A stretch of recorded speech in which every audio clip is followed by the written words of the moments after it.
Is the cost of transferring Neon a burning question for you? Perhaps you're looking to move your digital assets, curious about the fees involved, or maybe you're just dipping your toes into the world of cryptocurrency and want to understand the economics of transactions.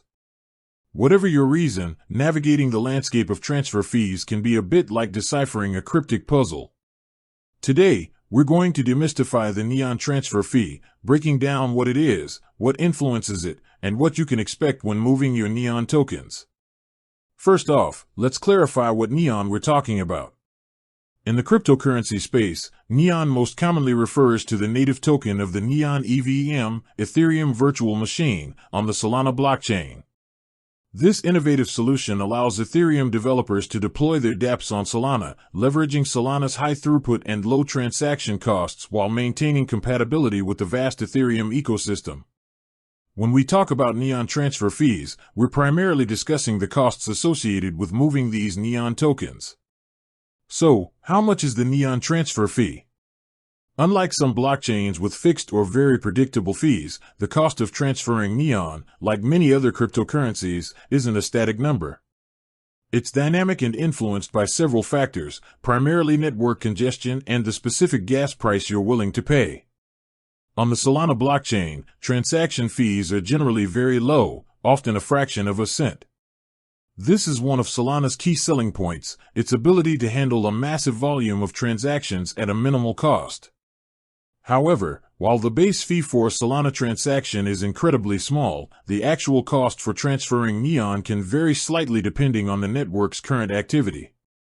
Think of it like a highway during rush hour. While the toll booth might charge a standard fee, the time it takes and the cost of your patience can increase. Specifically for Neon transfers, the fee is paid in SOL, Solana's native cryptocurrency, to cover the computational resources used by the network to process your transaction. This fee is often so small that it might barely register in your calculations, especially when compared to the fees on other, more congested blockchains. However, it's crucial to remember that while the transaction fee is in SOL, the value of the Neon you are transferring remains separate. To get a real-time estimate of the Neon transfer fee, you would typically check the current network conditions on a Solana blockchain explorer or within the wallet you are using to initiate the transfer. Many wallets will display an estimated fee before you confirm your transaction. This estimate takes into account the current network load and provides you with a clear understanding of the cost. It's also worth noting that if you are transferring Neon between exchanges or centralized platforms, the fees might be set by those platforms themselves, rather than directly reflecting the on-chain transaction fee. These platforms often incorporate their operational costs and other factors into their withdrawal or transfer fees. Therefore, it's always wise to check the fee schedule of the specific exchange or service you are using. In summary, the Neon transfer fee on the Solana blockchain is generally very low, paid in SOL, and influenced by network congestion.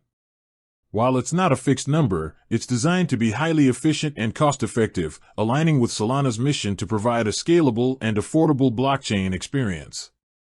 Always check real-time estimates from your wallet or a blockchain explorer for the most accurate information. With that said, thanks for watching and until next time.